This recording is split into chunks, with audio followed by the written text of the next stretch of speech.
Prime Minister Mia Motley again expresses concern about violence in the country. A man dies in a reported cutlass attack at St. Elizabeth, St. Joseph. The Coastal Zone Management Unit responding to calls for emergency protection for properties after the passage of Hurricane Beryl.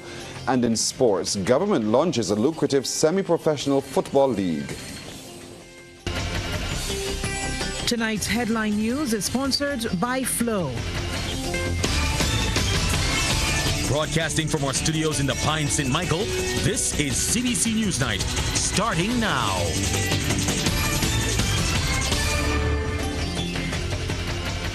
Good evening, I'm Pearson Bowen. Government is hoping to use the sport of football as a tool to help young Barbadians develop their talents and skills as global citizens. Prime Minister Mia Motley made the disclosure this morning during the launch of the highly anticipated Prime Minister's Cup, set to run from August the 25th to November the 30th.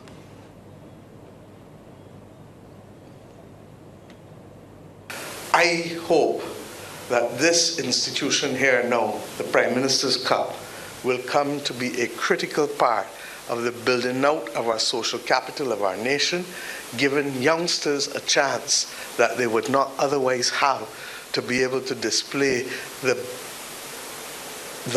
results of their discipline, their commitment to wellness, their proficiency and their art as a footballer. The Prime Minister also says the recent spike of violence on the island must come to an end. There is too much anger and too much anxiety in this country. Who ain't angry, anxious. Can't work. And all of us know that. If it was home at you, you would have a responsibility to deal with it and tell, cool down. We coming with all that temper, you can't fly up so in here. You understand? There's more than one way to solve problems. You understand? And the notion that even separate from that, we have the kinds of fights that we are. And regrettably, you see that thing called a phone? You think fights only started in Barbados 2-3 years ago? Or 5 years ago? Fights was happening ever since. I practice criminal law, so I know more than most of you. 35 years ago, 36 years ago, I started practicing criminal law. But the phone, the social media, creates a psychological problem because it's in your face every minute. And when it's in your face every minute, your brain don't get a chance to reset and come back down. We'll hear more from Prime Minister Motley and the aims and benefits of the football tournament later in the sports. Police are on the scene in Little Diamond, St. Elizabeth Village, St. Joseph, where the island's 27th homicide for 2024 has occurred. They say around 2:40 p.m. they were advised a man was lifeless at a residence in the area. The caller reported the incident involved the use of a cutlass. Acting Superintendent of Police Roland Cobbler has confirmed one man died at the scene and another has been taken to the QEH by ambulance for medical attention. Our preliminary investigations revealed that the deceased was involved in an altercation with another man. He received several chops about his body and succumbed to his injuries here at this location. Our investigations are continuing. And the police services tonight continuing investigations into the circumstances surrounding the death of 20-year-old Joanna Ariella Safia Branch. Lawmen say around 3:40 on Tuesday afternoon, they received a report from ambulance personnel that there was a female at a residence at Work Hall St. Philip with multiple injuries and no sign of life. A person of interest was taken into custody. When a CBC team visited the home of Miss Branch at Hopewell Christ Church, grieving relatives and friends described the woman who was pregnant at the time of her death as a quiet individual. Her mother was inconsolable. The incident is the 26th recorded homicide for 2024. People with homes and businesses along the island's coasts are being told now is the time to look at measures to protect their properties. The suggestion from Director of the Coastal Zone Management Unit, Dr. Leo Brewster, in the aftermath of Hurricane Beryl. Dr. Brewster spoke to our Rachel Agard. Retaining walls, seawalls and protective landscapes have been washed away from the island's coastlines. And since the passage of Beryl, a team from the Coastal Zone Management Unit has been responding to calls for emergency protection to properties where the walls have failed. But Director of the CZMU, Dr. Leo Brewster, makes it clear restoring them is the owner's responsibility. He says the retaining walls are usually built to withstand a Category 2 or 3 storm wave, while government structures are built to resist Category 4 surges.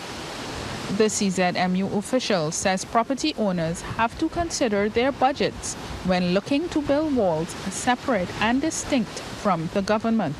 We recognize now that increased storminess and intensity and surges, etc., are going to be on the rise, and we also have to recognize that a property owner may not be able to afford the escalated costs for doing such work, so they still have to look to build within their means. We can set a standard, and we have to try and ensure that they can achieve that standard, but if the pocket doesn't allow it, then there has to be some certain minimum that has to be deemed to be acceptable. Dr. Brewster says this is the first time Barbados has experienced this type of storm surge and describes the action of the waves on the south coast as constructive rather than destructive. In some areas along the same south coast, we saw sand being deposited in areas where beaches may have been very narrow before, which shows that the wave itself was a constructive wave and not a destructive wave, in the sense that because there was so much sand in suspension in the water that was brought perhaps from the deep into the nearshore environment, all that sand surged up into the nearshore environment. This is in complete contrast to the west coast, where there's been more erosion. As a result, we have significant storm-cut beach, as we call them, scarps or scars, whereby in excess of 7 feet of sand has been removed. Dr. Brewster says the beaches cannot be rebuilt immediately, but the tide will allow them to return over time. He's hopeful this will happen before the next hurricane comes. Rachel Agard, CBC News. A suggestion Barbados and other countries need to rethink the concept of resilience given the new climate crisis. It has come from People Empowerment and Elder Affairs Minister Kirk Humphrey. He believes a collective effort across the political divide is needed to address the matter. He made the point during contribution to the debate on the Marine Transport Emissions Control Bill 2024. The new climate crisis presents to us, sir, the most unfortunate reality where you could be hit by a Category 5 hurricane, sir, in June, the first ever recorded in history, and be again hit by a Category 5 hurricane in July. We have to rethink resilience. No person, sir, has a blueprint for what it is that we are dealing with. Mr. Humphrey, who once served as Blue Economy Minister, has also defended government's response to the situation at the Bridgetown Fisheries Complex. Well, sir, we could have showed them plans for Bridgetown before Beryl. We had conversations around the insurance industry before Beryl. We were talking about transitioning from wooden vessels to the fiberglass vessels before Beryl. We were talking about completing the circle of enfranchisement and giving them access to ownership of brand new vessels before Beryl. So the idea that this is a knee-jerk reaction is simply not true. Grenada is among several Caribbean islands this week picking up the pieces following the passage of Hurricane Beryl. Crystal Hoyt is in Grenada, sharing stories of those most affected.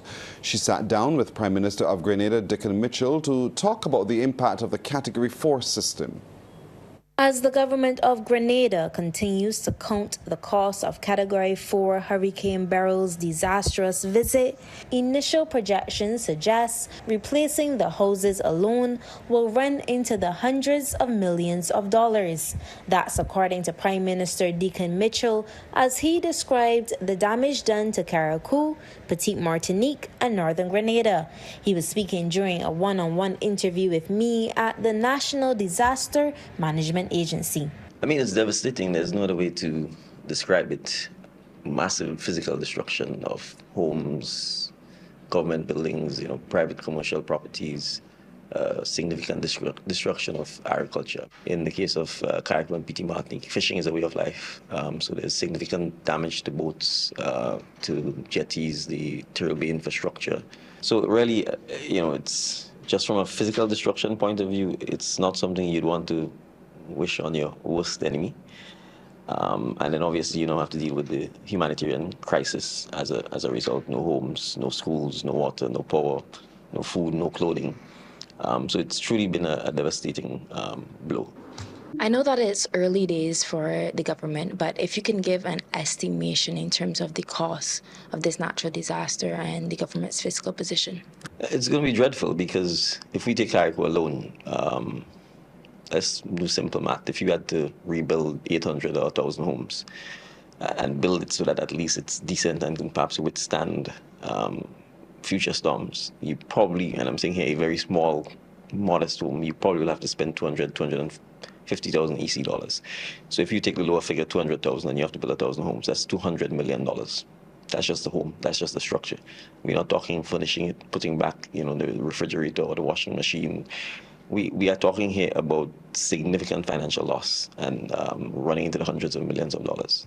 You mentioned rebuilding, and with the majority of the housing stock, particularly in Carriacou and Petite Martinique, either being damaged or completely destroyed, is the conversation as it relates to building with more resilience in mind center as you think about rebuilding? No, absolutely. That's central.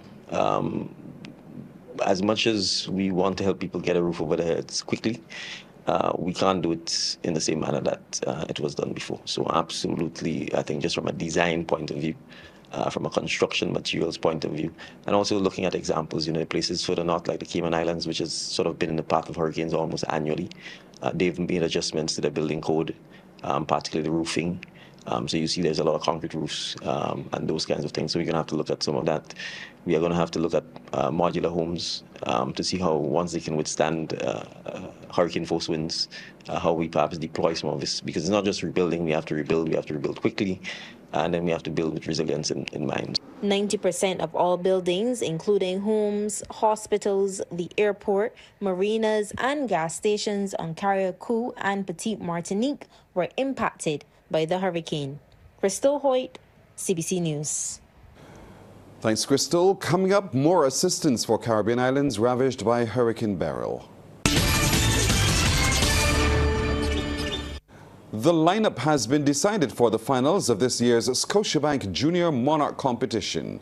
Those chosen will face off against reigning monarch Sakara in the Calypso category. Producer Kevin Moore made the announcement. Positions in the finals for the finals of the Scotiabank Junior Monarch Competition 2024 are as follows. Calypso, drawn position number 1, Michaela. Drawn position number 2, Hailstorm. Drawn position number 3, Trinity. Drawn position number 4, Potent. Drawn position number 5, Sakara. Drawn position number 6, Kinke. Drawn position number 7, Khaleesi. Drawn position number 8, Bit Bit. And the soca segment is set to be just as exciting, where a new monarch will be crowned as reigning Queen Tay will not be defending her crown.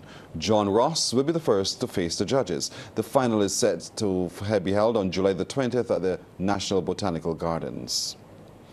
Barbados is continuing to build out its international linkages in education as it seeks to provide more opportunities for citizens and others. The latest step involved the signing of a memorandum of understanding with the Independent Agency for Accreditation and Rating in Kazakhstan. The document was inked this morning by the Minister of State in the Education Ministry, Sandra Husbands, and virtually by the agency's director, Dr. Alina Zumaglova. I'm very pleased that we have completed the signing of this MOU. And I want to sincerely thank you, Dr. Alina, and your team at the Independent Agency for Accreditation and Rating, who are working with us to help us to establish this very important relationship.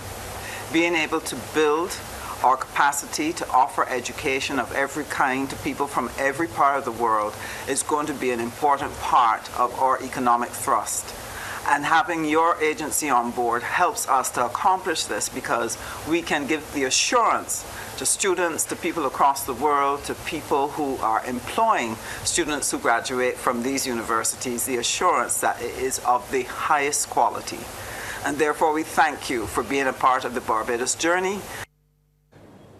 Mathematics classes will be much easier for over 500 local secondary school students. That's because they have received free scientific calculators, compliments of SwiftPack. The devices were presented this morning at SwiftPack's Hastings Plaza offices. Regional Operations Manager Rico Lewis says this is their second year executing the drive. This initiative was conceptualized by recent data which shows that most secondary schools across the island simply didn't own or was unable to afford this fundamental tool to assist with complex calculations. Our company started this venture last year initially with a presentation to the mathematics department of the St. Leonard's Boys School, but we knew our work simply had not ended there. Now today we're adding the following 10 secondary schools as awardees to receive these instruments in an effort to assist these young brilliant minds. A project is underway to significantly improve the learning environment at the Ellerslie School. It involves an upgrade of the lighting in the junior block. Officials say it will reduce the electricity bill and redound to the benefit of present and incoming students. The Blackrock St. Michael's School is a recipient of an initiative by the Caribbean Disaster Emergency Management Agency and the Norway Project to implement the Model Safe School Program Costed Action Plan. Deputy Executive Director of SEDEMA, Kester Craig, says the project is part of the Building Resilience. It encompasses the integration of resilience within the primary, secondary, and tertiary curriculum. And this is not just by saying it, but it must be integrated. And people must practice it from the nursery level right up to the tertiary level. Chief Education Officer Dr. Ramona Archer-Bradshaw explains the scope of work to be undertaken to the tune of $20,000. The Model Safe School program is comprehensive in its approach. It encompasses emergency preparedness, crisis response plans, security protocols, and initiatives to foster a positive school climate. By investing in these measures, we are not only fulfilling our duty to safeguard our school community, but we are also setting an example of responsible governance and leadership in education.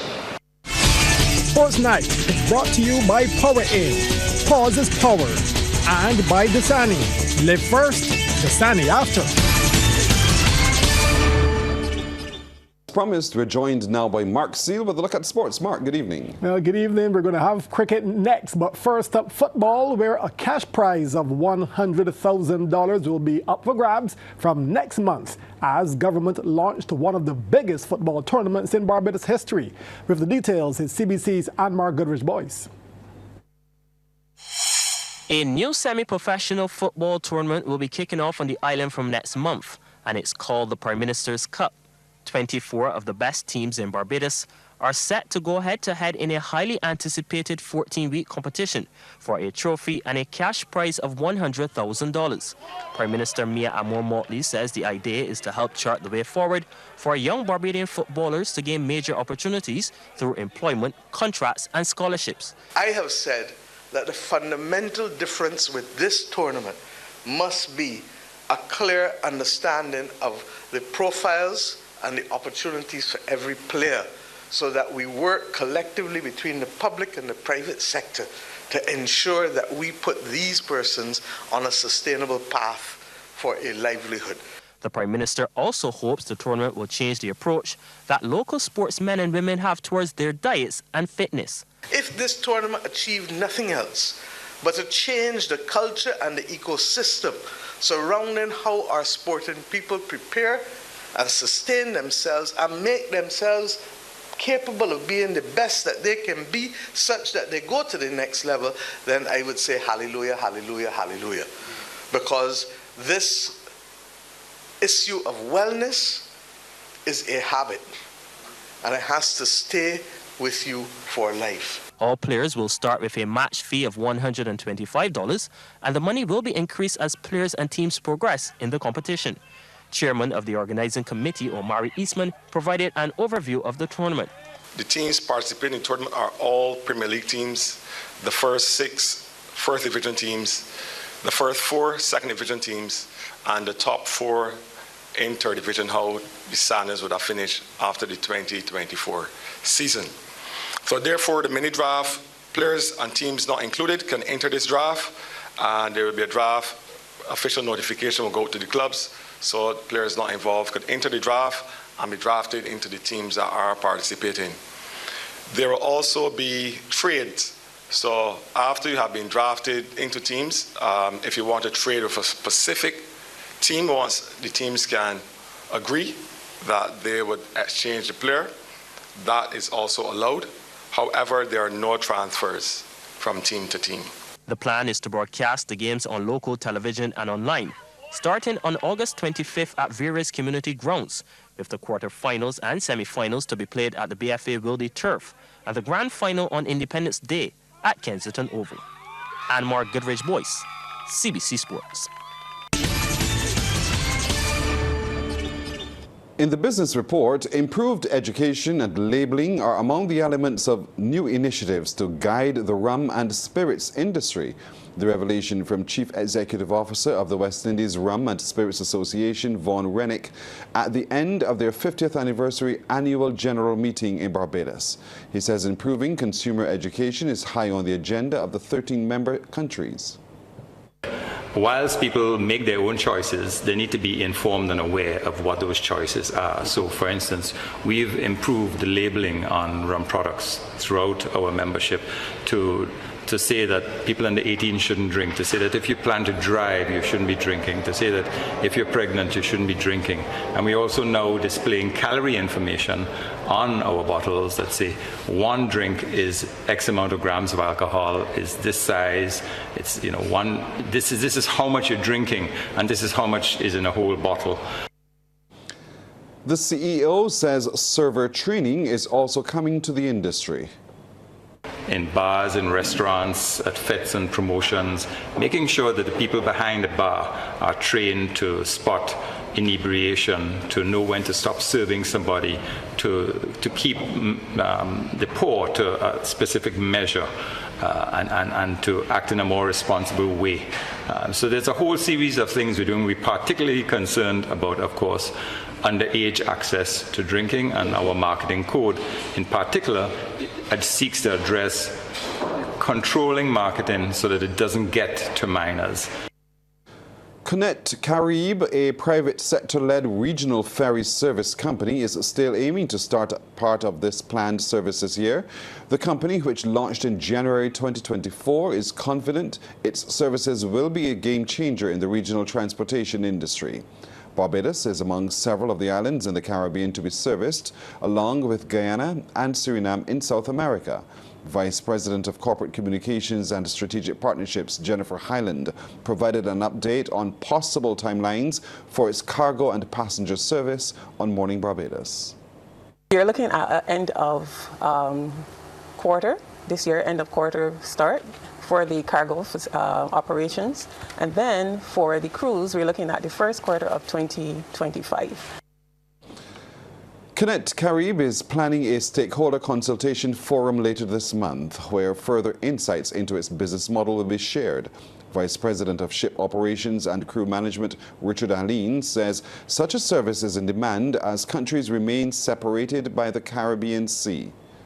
There's long been the need for us to sort of bridge that gap between the islands, and I know it will redound to, the benefit of a lot more interregional traffic, and also importantly bring us closer together as a community. Time for the second half in sports again with Mark Seal. Thank you very much. The Barbados Olympic Association has named 4 athletes to represent the country at this month's Summer Olympic Games in Paris. The announcement was made this morning at the BOA headquarters in Wilde, and it included one name previously not known and another that was reported but just not confirmed. We knew of Shade Williams, the women's 400 meters medal prospect, and men's triathlete Matthew Wright. His qualification also came from before. But chef de mission Cammie Burke confirmed what was reported earlier, that women's 100-meter sprinter Tristan Evelyn had indeed earned a place due to her world ranking. The World Athletics has changed the standard, the qualifying standards. And that has, because they've changed the qualifying standards, we have seen worldwide less athletes meeting the qualifying mark. Right? Less athletes meeting the qualifying mark. But they have maintained the same number of athletes to participate in each activity. Right? So, having not had the quota meeting the qualifying mark, they then go to rankings. Right? So, Tristan, through her performances during the year, has maintained a high ranking. I think at one stage, only 23 people had qualified in the 100, and they needed another 40, and Tristan was in that group. The 4th Olympian is 100-meter freestyle swimmer Jack Kirby, who earned a universality place, which goes to countries fielding a small team and also to an athlete who was close to the qualifying mark. The qualification time in Jack's event, this is the 100 free, was 48.34. And Jack in the Bahamas, week before, did 49.34. Right? So he was just there or thereabout. And he has been consistent performance throughout the year. So he would have met the criteria for a universality place. And we made the submission, and it was awarded to Jack. Incidentally, Kirby will also be Barbados' flag bearer at the opening ceremony. President of the BOA, Sandra Osborne, sounded a call to arms for all Barbadians to rally behind the Olympians. Our athletes proudly wear our colors, and yes, they carry our national pride onto the field of play.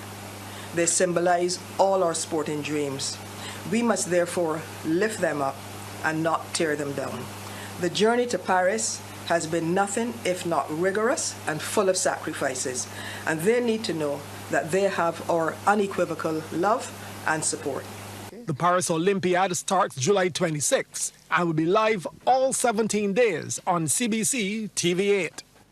And in netball, the Barbados team registered their second straight win last evening at the Netball World Under-21 Youth Cup 2025 qualifier being played in Guadeloupe. The Bajan Ballers crushed Antigua and Barbuda by a whopping 80 goals, 90-10, dominating all quarters, 23-4, 44-5, and 63-8. The starting goal shoot, the Maya Waldron made 29 of 31, while Janae Austin had 34 of 40. The Barbados Under-21s will play the hosts, Guadeloupe, tomorrow at 11 a.m. Well, that's our time tonight. Thank you for spending it with us. I'm Pearson Bowen. For the crew, to all of you, good night. By God's will, we will see you tomorrow.